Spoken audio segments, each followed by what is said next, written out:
1000 बच्चे सामने बैठे होते हैं, 2000 बच्चे सामने बैठे होते हैं, उनसे पूछता हूं कि आप में से कितने लोग नौकरी करना चाहते हैं।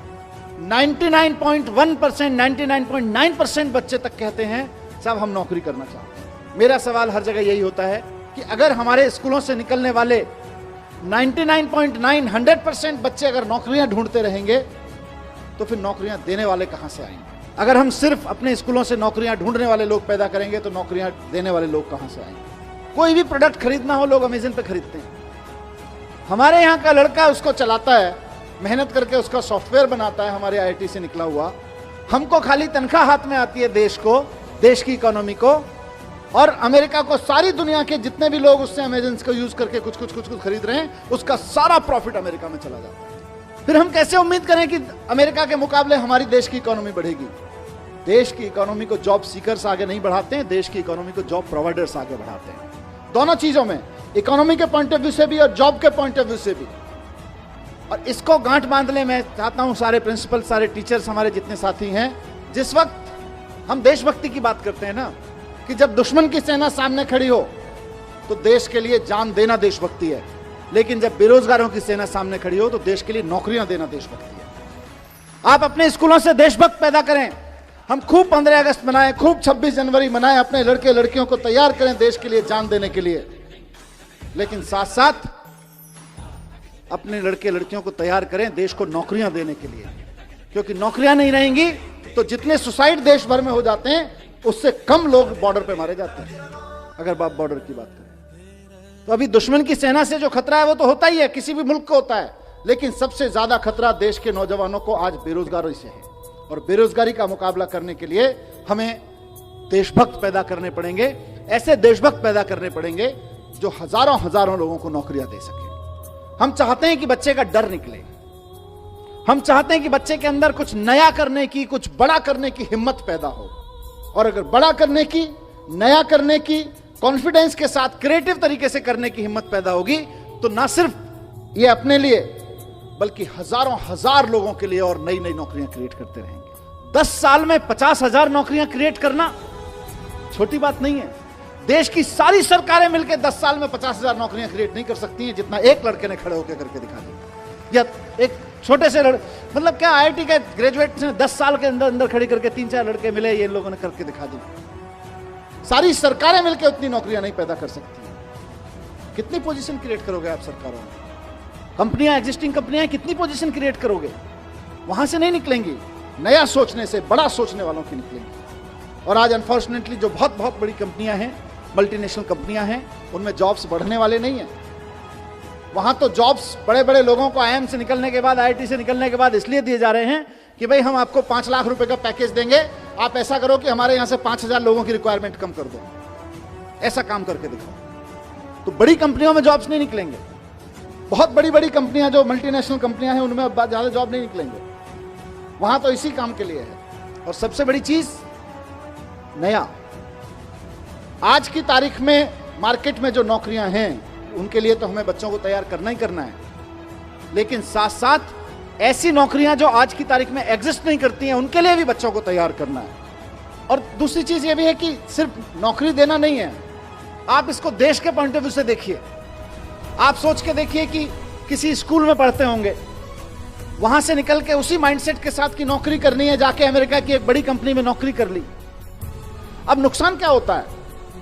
नुकसान यह होता है कि हम और आप मिलके बच्चों पे मेहनत करते हैं, मेहनत करके उसे आईआईटी, आईएम भेजते हैं, उसके बाद अमेरिका की कंपनी में नौकरी करता है, क्योंकि हमारे यहाँ तो नौकरी देने वाले लोग हैं नहीं, नौकरियां बनाने वाले लोग हैं नहीं, नौकरियां प्रोड्यूस करने वाले लोग हैं नहीं। तो वो जाके अमेरिका की किसी कंपनी में नौकरी करता है, लेकिन अमेरिका सारा स्किल के बावजूद, अमेरिका की कंपनी में नौकरी करने के बाद आप सबके, हमारे सब मेहनत के बाद जो हमको हासिल होता है वो कुल मिला के एक लड़के की तनख्वाह हासिल होती है, इससे ज्यादा कुछ नहीं हासिल होता। और वो जब दुनिया भर के प्रोडक्ट अमेरिका की एक वेबसाइट पे सेल कराता है सॉफ्टवेयर बना के, तो फायदा फिर अमेरिका को होता है। सारी दुनिया में किसी कंपनी विशेष की बात नहीं है, लेकिन आप सोच के देखिए, और मैं कोई स्वदेशी का रोमांटिसिज्म भी नहीं पेश कर रहा हूं, मैं इकोनॉमी की बात कर रहा हूं कि सारी दुनिया में कोई भी प्रोडक्ट खरीदना हो लोग अमेज़न पे खरीदते हैं। हमारे यहाँ का लड़का उसको चलाता है, मेहनत करके उसका सॉफ्टवेयर बनाता है, हमारे आईआईटी से निकला हुआ। हमको खाली तनख्वाह हाथ में आती है देश को, देश की इकोनॉमी को, और अमेरिका को सारी दुनिया के जितने भी लोग उससे अमेजन को यूज करके कुछ खरीद रहे हैं, उसका सारा प्रॉफिट अमेरिका में चला जाता है। फिर हम कैसे उम्मीद करें कि अमेरिका के मुकाबले हमारी देश की इकोनॉमी बढ़ेगी? देश की इकोनॉमी को जॉब सीकर्स आगे नहीं बढ़ाते हैं, देश की इकोनॉमी को जॉब प्रोवाइडर्स आगे बढ़ाते हैं। बहुत बार ऐसा हुआ है कि फॉरेन डेलीगेट्स, वहां के मंत्री, वहां के ऑफिसर, वहां के बिजनेस डेलीगेट्स आके, वहां के यूनिवर्सिटी के प्रोफेसर्स आके मेरे साथ डिस्कस कर रहे हों, और 15, 20, 25 मिनट की बातचीत में जब वो 10-15 मिनट बात अपनी रख लेते हैं और हम अभिभूत होते हैं, यार हमारे पास इतना बढ़िया सैनिटेशन प्लान क्यों नहीं है, हमारे पास इतना बढ़िया ट्रैफिक प्लान क्यों नहीं है। उसके बाद जैसे ही कहीं से एजुकेशन पे बात आती है और एजुकेशन से हैप्पीनेस पे बात आती है, उसके बाद उनका इंटरेस्ट अपना माल बेचने में नहीं होता। फिर वो बोलते हैं जी हम 3 दिन और हैं, हमें कोई स्कूल दिखा दोगे क्या? क्योंकि सारी दुनिया इस बात से जूझ रही है कि यार हम पढ़ा लिखा तो रहे हैं, हम सक्सेसफुल तो बना रहे हैं बच्चों को, लेकिन हैप्पी नहीं बना रहे। और बंदूकें सिर्फ पाकिस्तान भारत के बॉर्डर पे नहीं तनी हुई हैं, घर घर में तनी हुई हैं। उसका सॉल्यूशन दुनिया भर में ढूंढा जा रहा है, सिर्फ यही नहीं। और घर घर के नहीं, अमेरिका जैसे देशों में तो स्कूलों में तनी हुई हैं। वहां से हैप्पीनेस कैरिकुलम जब दिल्ली के आप सब टीम एजुकेशन की तरफ से निकलता है और सक्सेसफुली निकलता है, तो पूरे देश का नाम रोशन होता है, पूरे दुनिया के लिए एक सॉल्यूशन मिलता है। उसी तरह से आज एंटरप्रेन्योरशिप कैरिकुलम के बारे में मुझे पूरा भरोसा है कि आने वाले समय में दुनिया की सबसे बेस्ट यूनिवर्सिटीज, दुनिया के सबसे बेस्ट स्कूल्स जो इस बात को लेकर बहुत कॉन्फिडेंट हैं कि आप हमारे यहां बच्चा भेज के देखिए, हम ये सुनिश्चित कर देंगे कि बच्चा किसी भी मैथमेटिकल कैलकुलेशन में गलती नहीं करेगा। हम ये सुनिश्चित कर देंगे कि बच्चा किसी भी ग्रामर, किसी भी ह्यूमैनिटी के सब्जेक्ट के किसी भी कैरिकुलम में गलती नहीं करेगा। वो इस बात को समझेंगे कि हमने बच्चे को स्किल्स तो दे दी है, नॉलेज तो दे दी, पर उस नॉलेज का बच्चा क्या करे, उस नॉलेज के सहारे अपनी जिंदगी कैसे जिए और दूसरों को जीने में मदद कैसे करे, उसको अगर अप्लाई करना है तो एंटरप्रेन्योरशिप कैरिकुलम को समझना पड़ेगा, एंटरप्रेन्योरशिप माइंडसेट को समझना पड़ेगा। और मैं बड़ी बड़ी बातें छोड़ दीजिए, दुनिया देखे ना देखे, हमें तो अपनी प्रॉब्लम भी तो देखनी है। हमारी अपनी प्रॉब्लम्स कितनी है? हमारी प्रॉब्लम्स हैं कि आज हमारे यहाँ लड़के लड़कियों को हम बहुत अच्छा पढ़ा के उनके हाथ में डिग्रियां दे रहे हैं, लेकिन उनकी बेचारों की स्थिति यह है कि देश के किसी भी कोने में अगर किसी सरकारी डिपार्टमेंट में चपरासी भी की नौकरी निकलती है तो पीएचडी, पोस्ट ग्रेजुएट, ग्रेजुएट लड़कियों की लाइन लगी होती है। 3-3, 4-4 हजार बच्चे उसके लिए अप्लाई करते हैं, लाखों लोग उसके लिए अप्लाई करते हैं। क्यों? क्योंकि हमने पीएचडी की डिग्री तो दे दी, नॉलेज तो दे दी, पोस्ट ग्रेजुएशन की डिग्री तो दे दी, नॉलेज तो दे दी, ग्रेजुएशन की डिग्री नॉलेज तो दे दी, लेकिन उसका करना क्या है ये नहीं दिया। उस नॉलेज के बेस पे मैं क्या कर सकता हूं ये नहीं दिया। इस नॉलेज के बेस पे क्या कर सकते हैं, इसी का नाम एंटरप्रेन्योरशिप कैरिकुलम है, इसी का नाम एंटरप्रेन्योरशिप माइंडसेट है। तो हमारे देश की सबसे बड़ी समस्या जो अनएम्प्लॉयमेंट है आज की तारीख में, उसका समाधान इससे निकलने वाला है कि अगर 1% बच्चे भी आगे बढ़ के एक्चुअली एंटरप्रेन्योर्स बनने की दिशा में चल पड़े तो इंडिया को सुपर पावर बनने से कोई नहीं रोक सकता है। सुपर पावर बनने, अभी सचिन बंसल जी जैसा जिक्र कर रहे थे कि आईआईटी से निकलने के बाद इनके पास में जीने के 2 तरीके थे। एक तरीका यह था कि ये नौकरी कर लें किसी बड़ी कंपनी में, और दूसरा तरीका यह था कि कोई अपना काम कर लें छोटा मोटा, जैसा भी छोटा मोटा से शुरुआत करें। इन्होंने पहले दूसरा वाला चुना कि पहले पहला वाला चुना, थोड़े दिन नौकरी करके देखने वाला, फिर इनको मजा नहीं आया, इन्होंने दूसरा चुन लिया। और आज जितने की खुद नौकरी कर रहे होते उससे कहीं ज्यादा की नौकरियां 50,000 लोगों को दे रहे हैं। मैं स्कूलों में जाता हूं, आजकल एंटरप्रेन्योरशिप कैरिकुलम पे जब से चर्चा हुई है, हैप्पीनेस एंटरप्रेन्योरशिप पे बात करता हूं, वहां उनसे पूछता हूं, बच्चों से 1000 बच्चे सामने बैठे होते हैं, 2000 बच्चे सामने बैठे होते हैं, उनसे पूछता हूं कि आप में से कितने लोग नौकरी करना चाहते हैं। आप में से कई स्कूलों में आके मैंने ये प्रयोग किया है, 99.1%, 99.9% बच्चे तक कहते हैं साहब हम नौकरी करना चाहते हैं, असेंबली में बैठ के। मेरा सवाल हर जगह यही होता है, और आज भी मैं उसी सवाल के जवाब में एंटरप्रेन्योरशिप कैरिकुलम की बात करना चाहता हूं कि अगर हमारे स्कूलों से निकलने वाले 99.9, 100% बच्चे अगर नौकरियां ढूंढते रहेंगे तो फिर नौकरियां देने वाले कहां से आएंगे? अगर हम सिर्फ अपने स्कूलों से नौकरियां ढूंढने वाले लोग पैदा करेंगे तो नौकरियां देने वाले लोग कहां से आएंगे? और दूसरी चीज ये भी है कि सिर्फ नौकरी देना नहीं है, आप इसको देश के पॉइंट ऑफ व्यू से देखिए। आप सोच के देखिए कि किसी स्कूल में पढ़ते होंगे, वहां से निकल के उसी माइंडसेट के साथ की नौकरी करनी है, जाके अमेरिका की एक बड़ी कंपनी में नौकरी कर ली। अब नुकसान क्या होता है?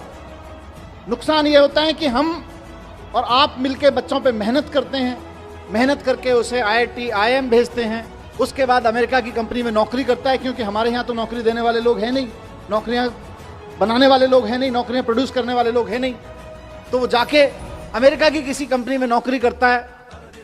मुझे नहीं पता विनी भाई, लेकिन अमेरिका सारा स्किल के बावजूद अमेरिका की कंपनी में नौकरी करने के बाद आप सबके, हमारे सब मेहनत के बाद जो हमको हासिल होता है वो कुल मिला के एक लड़के की तनख्वाह हासिल होती है, इससे ज्यादा कुछ नहीं हासिल होता। और वो जब दुनिया भर के प्रोडक्ट अमेरिका की एक वेबसाइट पे सेल कराता है सॉफ्टवेयर बना के, तो फायदा फिर अमेरिका को होता है। कोई भी प्रोडक्ट खरीदना हो, लोग अमेज़न पे खरीदते हैं। हमारे यहां का लड़का उसको चलाता है, मेहनत करके उसका सॉफ्टवेयर बनाता है, हमारे IIT से निकला हुआ।